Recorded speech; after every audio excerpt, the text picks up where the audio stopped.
Hi ಎಲ್ಲೋ ಎಲ್ಲರಿಗೂ ನಮಸ್ಕಾರ. ಎಲ್ಲರೂ ಹೇಗಿದ್ದೀರಾ? ಐ ಹೋಪ್ ಎಲ್ಲರೂ ಚೆನ್ನಾಗಿದ್ದೀರಾ ಅಂತ ಭಾವಿಸ್ತೀನಿ. ನಾನು ನಿಮ್ಮ ಪ್ರೀತಿಯ Shaila Satish. Welcome back to my channel. ಇವತ್ತಿನ ನನ್ನ ವಿಡಿಯೋ ಬಂದು 3rd ಡೇ ಅಂದರೆ ಲಾಸ್ಟ್ ಡೇ ಆಫ್ ಟ್ರಿಪ್ದು ವಿಡಿಯೋ ಮಾಡ್ತಾಯಿದ್ದೀನಿ. ಸೊ ಇದು ಬಂದು ಟ್ರಿಪ್ ಲಾಸ್ಟ್ ವಿಡಿಯೋ ಆಗಿರುತ್ತೆ. ಸೊ ಎಲ್ಲರೂ ರಾತ್ರಿನೇ ಉಡುಪಿಲಿ ಬಂದು ಸ್ಟೇ ಆಗಿದ್ದಿದ್ದು.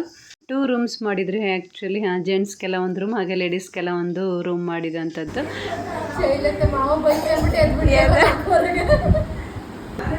ನಾನು ನೆನ್ನೆಗೆ ಎಲ್ಲ ನಾನು ನಮ್ಮ ನಿದ್ದೊಳಗಂಟೆ ಎಲ್ಲ ಮಾಡಿರ್ತಾರೆ ಅಂದರೆ ಯಾರೂ ಮಾಡಿಲ್ಲ.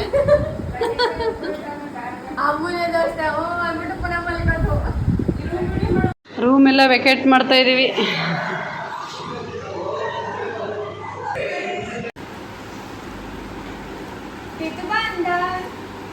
ಇವತ್ತು ಅಷ್ಟಾಗಿ ಅರ್ಜೆಂಟ್ ಏನೂ ಇರಲಿಲ್ಲ, ಹಾಗಾಗಿ ಸ್ವಲ್ಪ ಫ್ರೀಯಾಗಿಯೇ ಇತ್ತು. ಸ್ವಲ್ಪ ಬೇಗನೆ ಎದ್ದು ಎಲ್ಲರೂ ರೆಡಿಯಾಗಿದ್ವಿ. ಸೊ ಚಂದನ ಬಂದು ಎಲ್ಲರಿಗೂ ಈ ರೀತಿ ಹೇರ್ ಸ್ಟೈಲ್ನ ಮಾಡಿಕೊಟ್ಟಿದ್ಲು.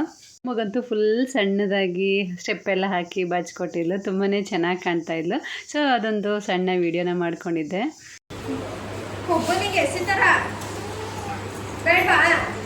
2 ರೂಮಿಂದ ನಮಗೆ 5000 ರೂಪೀಸ್ ಬೀಳ್ತು.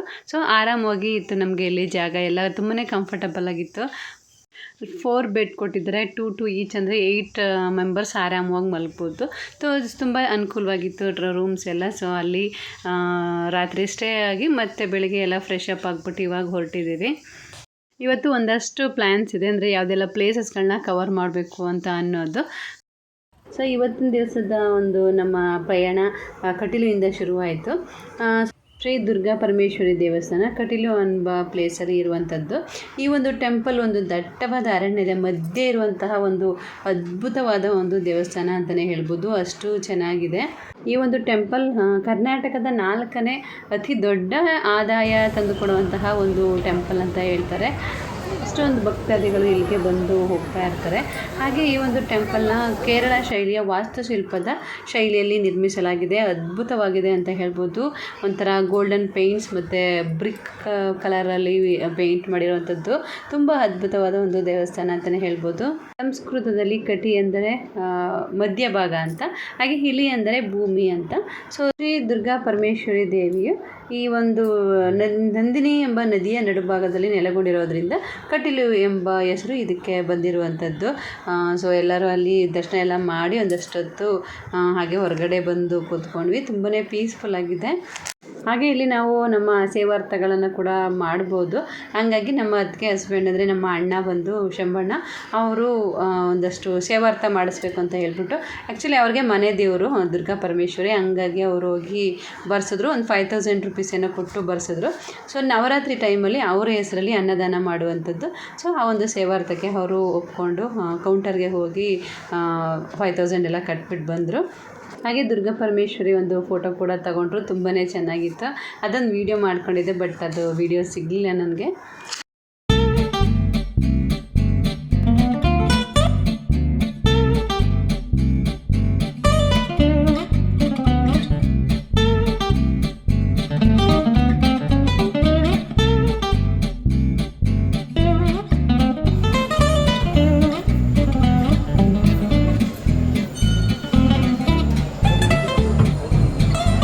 ಏನು ಬೇಕು ಇನ್ನೂ ಇಲ್ಲ ಹಂಗೆ ಏನು ಬೇಕು ಹೇಳು.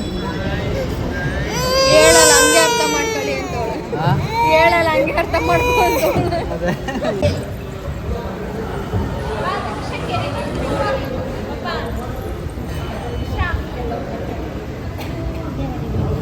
ಏಕಾದಶಿ ಅಂತೆ ಬಾವ. ಇವತ್ತು ಏಕಾದಶಿ ಇರುತ್ತೆ, ಗಜ್ಜಿ ಊಟ ಇರುವಂತೆ, ಫಲಹಾರ ಇರುತ್ತಂತೆ, 11 ಇರುತ್ತೆ. ಹಾಗೆ ಕಟೀಲು ಇರುವಂತಹ ಈ ಒಂದು ಆನೆ ತುಂಬಾ ಸ್ವಲ್ಪ ಏಜ್ಡ್ ಅಂತ ಅನ್ನಿಸ್ತು. ಸೊ ಎಲ್ಲರೂ ಪೈಪೆಲ್ಲ ಇಟ್ಕೊಂಡು ಸ್ನಾನ ಮಾಡಿಸ್ತಾಯಿದ್ರು. ಸೊ ಆಗೊಂದು ಸಣ್ಣ ವೀಡಿಯೋನ ಮಾಡ್ಕೊಂಡಿದ್ದೆ. ಸೊ ಅದಾದ ನಂತರ ನಾವು ಹೋಗಿದ್ದು ಸಾವಿರ ಕಂಬ ಬಸದಿ ಅನ್ನೋ ಒಂದು ಟೆಂಪಲ್ಗೆ. ದಕ್ಷಿಣ ಕನ್ನಡ ಜಿಲ್ಲೆಯ ಒಂದು ಮೂಡುಬಿದಿರೆ ಅನ್ನೋ ಒಂದು ಪಟ್ಟಣದಲ್ಲಿ ಇರುವಂತಹ ಈ ಒಂದು ಸಾವಿರ ಕಂಬ ಬಸದಿ ತುಂಬಾ ಫೇಮಸ್ ಆದ ಒಂದು ಟೆಂಪಲ್ ಅಂತಲೇ ಹೇಳ್ಬೋದು. ಎಲ್ಲರೂ ಪಾಠಗಳಲ್ಲಿ ಓದಿರ್ತಾರೆ. ಆ್ಯಕ್ಚುಲಿ ಎಲ್ಲ ಪಾಠಗಳಲ್ಲೂ ಬರ್ತಾ ಇತ್ತು, ನಮಗೂ ಕೂಡ ಬಂದಿತ್ತು. ಸಾವಿರ ಕಂಬ ಬಸದಿ ಅಂದಾಗ್ಲೇ ನಮಗೆ ಅದೊಂದು ಥಾಟ್ ಮೈಂಡಲ್ಲಿ ಬರ್ತಾ ಇತ್ತು, ನಾವು ಓದಿದ್ವಲ್ವ ಇದ್ರ ಬಗ್ಗೆ ಎಲ್ಲ ಅಂತ. ಈ ಮೂಡುಬಿದ್ರೆಯಲ್ಲಿರುವಂತಹ ಈ ಒಂದು 1000 ಕಂಬ ಬಸದಿ ಅನ್ನೋ ಹೆಸರು ಯಾಕೆ ಬಂತು ಅಂದರೆ ಇಲ್ಲಿ 1,000ಕ್ಕಿಂತಲೂ ಹೆಚ್ಚು ಕಂಬಗಳು ಇರುವಂಥದ್ದು. ಎಲ್ಲ ಕಂಬಗಳ ಮೇಲೂ ಒಂದು ಚಿತ್ರಕಲೆಗಳ ಕೆತ್ತನೆಗಳೇ ಆಗಿದೆ. ಹಾಗೆ ಇಲ್ಲಿ ಯಾವ ಕಂಬಗಳು ಕೂಡ ಒಂದರಂತೆ ಒಂದಿಲ್ಲ, ಅಂದರೆ ಡಿಫ್ರೆಂಟ್ ಆದ ಒಂದು ಸ್ಟೈಲಲ್ಲಿ ಈ ಕಂಬಗಳು ಇರುವಂಥದ್ದು. ತುಂಬಾ ಒಂದು ಅದ್ಭುತವಾದ ಜಾಗ ಅಂತಲೇ ಹೇಳ್ಬೋದು. ಹಾಗೆ ಅತಿ ದೊಡ್ಡ ದೇವಸ್ಥಾನ ಅಂತಲೇ ಹೇಳ್ಬೋದು. ಇದನ್ನು ಕಟ್ಟಲಿಕ್ಕೆ ಆವಾಗ 31 ವರ್ಷ ತಗೊಂಡ್ರಂತೆ. ಅಷ್ಟು ಕಂಬಗಳ ಜೋಡಣೆ ಆಗಿರ್ಬೋದು, ಅದರ ಒಂದು ಕೆತ್ತನೆಗಳಾಗಿರ್ಬೋದು ತುಂಬ ಅದ್ಭುತವಾಗಿ ಮಾಡಿದ್ದಾರೆ. ತುಂಬ ಓಲ್ಡ್ ಟೆಂಪಲ್ ಅಂತಲೇ ಹೇಳ್ಬೋದು. ಹಾಗೆ ಇಲ್ಲಿನ ಒಂದು ದೇವರು ಅಂದರೆ 8 ಅಡಿ ಎತ್ತರದ ತೀರ್ಥಂಕರ ಚಂದ್ರನಾಥರು ಈ ಬಸದಿಯ ಮುಖ್ಯ ದೇವರಾಗಿರುತ್ತೆ. ಸೊ ಅವಾಗೆಲ್ಲ ಹೇಳ್ತಾಯಿದ್ರು ಹೆಂಗೆ ಅಂದರೆ ಈ ಕಂಬಗಳನ್ನು ನಾವು ಎಣ್ಸೋಕ್ಕೋದ್ರೆ ಅದು ಜಾಸ್ತಿನೇ ಆಗ್ತಾಯಿತ್ತು. ಅಂದರೆ ಎಕ್ಸಾಕ್ಟಾಗಿ ಯಾರು ಅದನ್ನು ಕರೆಕ್ಟಾಗಿ ಎಣ್ಸೋಕ್ಕಾಗಿಲ್ವಂತೆ ಇದುವರೆಗೂ, ಎಷ್ಟು ಕಂಬಗಳಿದೆ ಅನ್ನೋ ಒಂದು ಮಾಹಿತಿ ಸರಿಯಾಗಿ ಗೊತ್ತಿಲ್ಲ ಅನ್ನೋ ಥರ ಕೂಡ ಹೇಳ್ತಾರೆ.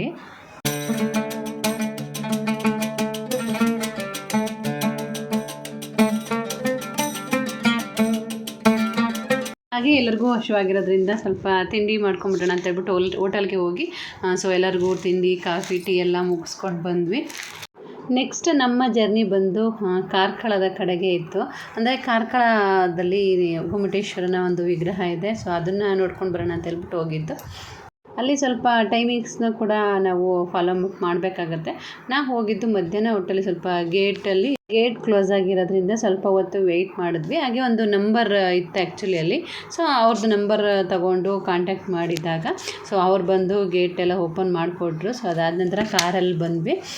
ನಾವೇನಾದರೂ ಸ್ಟೆಪ್ಸಲ್ಲಿ ಬರ್ತೀವಿ ಅಂದರೆ ನಮಗೆ 212 ಸ್ಟೆಪ್ಸ್ ಏನೋ ಇದೆಯಂತೆ. ಸೊ ಅದ್ರ ಮೂಲಕ ಕೂಡ ನಾವು ಸ್ಟೆಪ್ಸ್ ಹತ್ಕೊಂಡು ಬರ್ಬೋದು. ಬಟ್ ಕಾರಲ್ಲಿ ಬಂದರೆ ಆರಾಮವಾಗಿ ಹತ್ರದನೇ ಟೆಂಪಲ್ ಹತ್ರನೇ ಹೋಗ್ಬೋದು. ಗೋಮುಟ ಅನ್ನೋ ಒಂದು ಬೆಟ್ಟದಲ್ಲಿ ಇರುವಂತಹ ಈ ಒಂದು ಬಾಹುಬಲಿ ಟೆಂಪಲ್ ಬಂದು 42 ಫೀಟ್ ಇರುವಂಥದ್ದು. ಅಂದರೆ ಸೆಕೆಂಡ್ ಟಾಲೆಸ್ಟ್ ಬಾಹುಬಲಿ ಇದು. ಹಾಗೆ ಈ ಒಂದು ಟೆಂಪಲ್ ಸ್ವಲ್ಪ ಶಿಥಿಲ ಆಗಿದೆ ಅಂತಲೇ ಹೇಳ್ಬೋದು. ಸೊ ಪೇಂಟಿಂಗ್ಸ್ ಮತ್ತು ವಾಷಿಂಗ್ ಎಲ್ಲ ನಂತರ ಸ್ವಲ್ಪ ಲಾಂಗ್ ಜರ್ನಿ ಇತ್ತು ನಮಗೆ ಆ್ಯಕ್ಚುಲಿ. ಸೊ ಮಧ್ಯಾಹ್ನದವರೆಗೂ ನಮಗೆ ಜರ್ನಿನೇ ಆಯಿತು. ಸೊ ಮಧ್ಯಾಹ್ನ ಆಲ್ಮೋಸ್ಟ್ ಒಂದು 3 o'clockಗೆ ನಾವು ತಲುಪಿದ್ದು ಹೊರನಾಡು ಅನ್ನಪೂರ್ಣೇಶ್ವರಿ ಟೆಂಪಲ್ಗೆ. ಸೊ ಆಲ್ಮೋಸ್ಟ್ 3:30ವರೆಗೆ ಆಗಿತ್ತು. ಸೊ ಹಂಗಾಗಿ ಫಸ್ಟ್ ನಾವು ಹೋಗಿದ್ದು ಊಟಕ್ಕೇ. ಸೊ ಹೊರನಾಡು ಅನ್ನಪೂರ್ಣೇಶ್ವರಿ ದೇವಸ್ಥಾನಕ್ಕೆ ಹೋಗಿ ಊಟ ಮಾಡದೇ ಇದ್ದರೆ ಹೆಂಗೆ ಅಂತ ಹೇಳ್ಬಿಟ್ಟು ಸೊ ಫಸ್ಟ್ ನಾವು ಊಟನೇ ಹೋಗಿ ಮಾಡಿಕೊಂಡು ಅದಾದ ನಂತರ ದರ್ಶನಕ್ಕೆ ಹೋಗಿದ್ದು. ಆ್ಯಕ್ಚುಲಿ ದರ್ಶನ ಕೂಡ ಮುಖ್ಯ, ಬಟ್ ಅಲ್ಲಿ ಒಂದು ಪ್ರಸಾದ ಸಿಗದೇ ಇದ್ದರೆ ಅಷ್ಟೇ ಬೇಜಾರು ಕೂಡ ಆಗುತ್ತೆ. ಹಾಗಾಗಿ ನಾವು ಫಸ್ಟು ನಾವು ಊಟ ಮುಗಿಸ್ಕೊಂಡು ಅದಾದ ನಂತರ ದೇವರ ದರ್ಶನಕ್ಕೆ ಹೋದ್ವಿ. ಹಾಯ್ ಹಲೋ ಹೇಳೋ ಇಲ್ಲಿ. ಹಾಯ್ ಹಲೋ ನಮಸ್ಕಾರ. ನಾವು ಇಲ್ಲಿ ಅನ್ನಪೂರ್ಣೇಶ್ವರಿ ಹೊರನಾಡು ಬಂದಿದ್ದೀವಿ. ಮುಂದೆ ಹೊರನಾಡ ದೇವಸ್ಥಾನ ನೋಡಕ್ಕೆ ಬಂದಿದ್ದೀವಿ. ಹಾಗೆ ನಮ್ಮ ಅಣ್ಣ ಕೂಡ ಮಾತಾಡಿದ್ರು.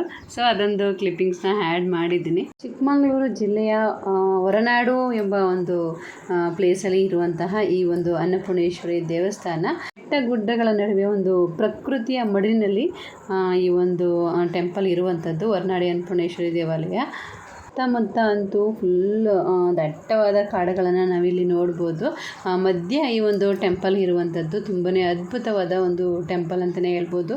ಇಲ್ಲಿ ಯಾರೇ ಹೋಗಲಿ ಎಷ್ಟೊತ್ತಲ್ಲೇ ಹೋಗಲಿ ಸೊ ಹಸಿದವರಿಗೆ ಅನ್ನ ನೀಡ್ದೇ ಕಳಿಸಲ್ಲ. ಸೊ ಇಲ್ಲಿ ಅನ್ನ ಸಂತರ್ಪಣೆ ನಡೀತಾ ಇರುತ್ತೆ.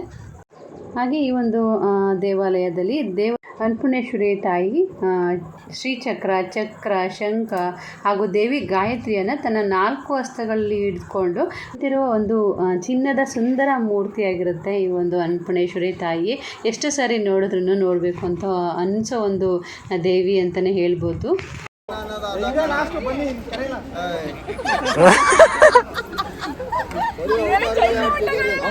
ಆ್ಯಕ್ಚುಲಿ ನಮ್ಮ ಅತ್ತಿಗೆ ಹಸ್ಬೆಂಡ್ ಅಂದರೆ ನಮ್ಮ ಅಣ್ಣಂಗೆ ಫೋಟೋಸ್ ಅಂದರೆ ಇಷ್ಟ ಆಗಲ್ಲ. ಸೊ ಅವರು ರೇಗ್ತಾಯಿದ್ರು, ಎಲ್ಲ ಕಡೆ ಫೋಟೋಸ್ ಅಂತ ನಿಂತ್ಕೊತೀರ, ಬೇಗ ಬರೋದೇ ಇಲ್ಲ ಅಂತ. ಸೊ ಕೆಲವ್ರಿಗೆ ಫೋಟೋಸ್ ಇಷ್ಟ ಆಗಲ್ಲ, ಏನೂ ಮಾಡೋಕ್ಕಾಗಲ್ಲ. ಅವ್ರನ್ನ ಎಲ್ಲ ಪ್ಲೇಸ್ಗಳಲ್ಲೂ ಬಲವಂತ ಮಾಡಿ ಜೊತೆಗೆ ನಿಲ್ಲಿಸ್ಕೊಂಡಿದ್ದಾಯಿತು. ಸೊ ಇದೆಲ್ಲ ಮುಗಿಸಿ ನೆಕ್ಸ್ಟ್ ನಾವು ಹೋಗಿದ್ದು ಕಳಸಕ್ಕೆ ಹೋಗಿದ್ವಿ. ಬಟ್ ಅಲ್ಲೇ ಅಷ್ಟೊಂದೇನು ವೀಡಿಯೋಸ್ ಏನು ಮಾಡ್ಕೊಳ್ಳೋಕ್ಕೆ ಆಗಲಿಲ್ಲ, ಯಾಕಂದರೆ ಆಲ್ರೆಡಿ ಮೊಬೈಲ್ಸ್ ಎಲ್ಲ ಸ್ವಿಚ್ ಆಫ್ ಆಗ್ತಾಯಿತ್ತು. ಹಂಗಾಗಿ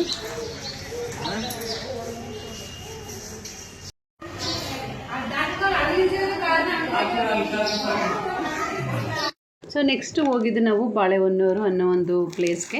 ಸೊ ಇಲ್ಲಿ ಇದು ಕೂಡ ಇತ್ತೀಚೆಗೆ ಫೇಮಸ್ ಆಗ್ತಿರೋ ಒಂದು ಟೆಂಪಲ್ ಅಂತಲೇ ಹೇಳ್ಬೋದು. ಅದು ಕೂಡ ತುಂಬಾ ಚೆನ್ನಾಗಿತ್ತು. ಅಲ್ಲೂ ಅದು ಉತ್ಸವ ಎಲ್ಲ ಇದ್ದಿದ್ದರಿಂದ ಅನ್ನ ಸಂತರ್ಪಣೆ ಎಲ್ಲ ನಡೀತಾ ಇತ್ತು. ಸೊ ಅಲ್ಲಿ ದೇವರ ದರ್ಶನ ಎಲ್ಲ ಮಾಡಿಕೊಂಡು ಅದಾದ ನಂತರ ಊಟ ಕೂಡ ಅಲ್ಲೇ ಮಾಡಿದ್ವಿ.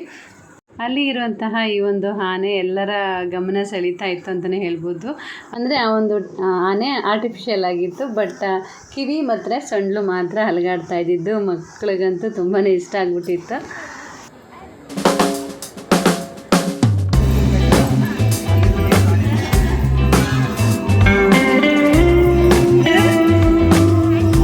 ಏನು ಮಾಡಿದೆ?